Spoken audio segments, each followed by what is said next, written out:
आजाद Hindustan live, सच के साथ। आजाद हिंदुस्तान ने प्रसारित की थी पूर्व पुलिसकर्मी की पूरी दास्तां। अब अपने परिवार से पीड़ित होकर ठुकराए पूर्व पुलिसकर्मी को समाज सेवियों के सहयोग से वृद्धाश्रम में मिल गया नया आसरा। नए घर को पाकर खुश है पुलिस जवान। जिंदगी किसे कब किस मोड़ पर ले आए ये केवल चित्रगुप्त ही जानते हैं, जिन्होंने उसका लेखा लिखकर धरती पर भेजा है। खंडवा में पूर्व पुलिसकर्मी परिवार से बेदखल होकर भटक रहा था। अब उसे वृद्धाश्रम में नया परिवार मिल गया। उसके वृद्धाश्रम पहुंचते ही 14 पूर्व सदस्यों ने थाली और झांझ बजाकर उसका स्वागत किया। स्वागत से भाव विभोर हो पुलिसकर्मी ने कहा कि अब यही मेरा परिवार है, मैं इन्हीं के साथ अपने अंतिम समय तक रहूंगा और जो भी बन सकेगा करूंगा। बता दे, पूर्व पुलिसकर्मी की पूरी दास्तान आजाद हिंदुस्तान लाइव पर प्रमुखता से प्रसारित की गई थी। समाज सेवियों की मदद से अब ये पूर्व पुलिसकर्मी वृद्धाश्रम में नए परिजनों के साथ बहुत खुश है। उनका कहना है, मैं अब अपने नए परिजनों यानी वृद्धाश्रम में मौजूद लोगों की सेवा करूंगा। उनसे जब पूछा गया कि अपने पुत्र पर किसी तरह की कार्रवाई करना चाहते हैं तो उन्होंने हाथ जोड़कर साफ इनकार कर दिया कि ऊपर वाला बहुत बड़ा है, वही सबका निर्णय करता है, मैं किसी का बुरा नहीं करना चाहता। ज्ञात हो कि समाजसेवी सुनील जैन और 100 डायल के हेड साहब श्री पारासर ने पूर्व पुलिसकर्मी को दयनीय हालत में देखकर वृद्धाश्रम भेजने की कवायद की थी, जिसे प्रशासन ने स्वीकार कर उन्हें वृद्धाश्रम में भेज दिया। समाजसेवी सुनील जैन ने बताया कि अपने परिवार और अपने पुत्र से पीड़ित होकर पूर्व पुलिसकर्मी उमेश सिंह ठाकुर अपने जीवन यापन के लिए दर दर भटक रहे थे। विगत दिनों बस स्टैंड पर श्री ठाकुर ने अपनी पीड़ा समाजसेवी सुनील जैन के साथ ही आरक्षक श्री पारासर को बताई। श्री ठाकुर का कहना था कि मुझे अपने घर नहीं जाना, मेरे हाथों में अभी इतनी शक्ति है कि मैं स्वयं कमाकर अपना जीवन यापन कर सकता हूं। कुछ काम मिल जाए या मुझे वृद्धाश्रम भेज दे ताकि मैं अपना बाकी का जीवन व्यतीत कर सकूं। समाज सेवी सुनील जैन और दादाजी वृद्धाश्रम की अनीता सिंह ने अग्रिम कार्रवाई करते हुए जिला प्रशासन से वृद्धाश्रम भेजने के आदेश करवाकर इसके पूर्व श्री ठाकुर का स्वास्थ्य परीक्षण के साथ ही कोरोना सैंपल भी करवाया गया, जिसमें वे नेगेटिव पाए गए।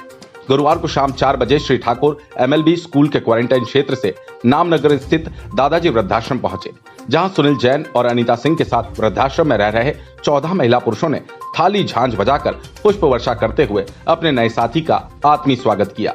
इस अवसर पर श्री ठाकुर ने कहा कि श्री जैन और अनीता दीदी के सहयोग से मैं अपने नए परिवार में आ गया हूं।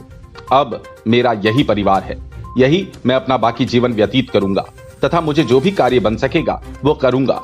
दादाजी वृद्धाश्रम में उमेश सिंह ठाकुर का अनीता सिंह के साथ ही काउंसलर राहुल राठवे, ज्ञानेश्वर अत्रे ने सैनिटाइजर कर स्वागत किया। खंडवा से सुनील जैन की रिपोर्ट। दादा बताइए, आप नए घर में आए आप, कैसा लग रहा है आपको? मुझे तो बहुत अच्छा लग रहा है सर जी। संडे के दिन वहाँ पर वो मोटर स्टैंड पर ये जैन साहब, ये अनिता सिंह मैडम और कुछ मेरा एक मित्र मिल गए थे पुराने हवलदार, उनका नाम था बैजनाथ पारासर जी। उन्होंने मुझे पहचान लिए सर। क्या तो मुझे तो लावर से के वहाँ पे घूम रहा था मैं, सभी कुछ होते हुए, मतलब मैं पुलिस में भी मतलब था, तो मैं मतलब लगातार ड्यूटी से गैरहाजिर होने की वजह से मुझे निकाला था, कोई लांछन नहीं लगा था। मेरी माँ बीमार हो गई थी तो उनके इलाज के लिए मुझे समय लगा थोड़ा। क्या एसपी साहब ने मुझे बोला बार बार कि भाई आपको 2 महीने का समय दिया जाता है। मैंने बोला मुझे नहीं करना। क्या जिस माता ने मुझे पैदा किया, अगर मैं उनकी सेवा नहीं कर सका अंतिम समय में तो मेरा जीवन बेकार है।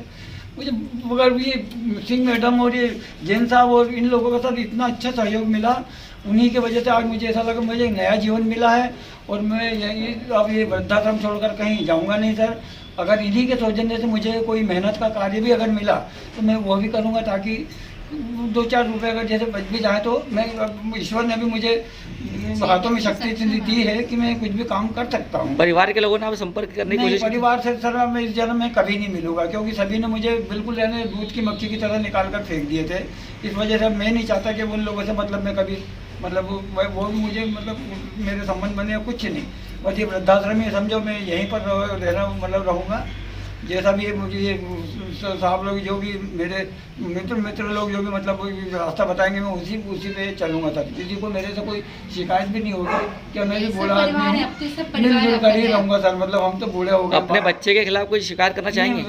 भाई उनके कर्म उनके सर। क्या उन्होंने जो किया वो उनके काम थे। क्या भाई उन्होंने उनका कर्तव्य अदा करा, मैं अपना कर्तव्य अदा कर रहा हूँ। पर हम बुला के पूछताछ नहीं करें उनसे? नहीं, मुझे कोई शिकायत नहीं मिलता, कोई मतलब भी नहीं निकलेगा। क्या वो मतलब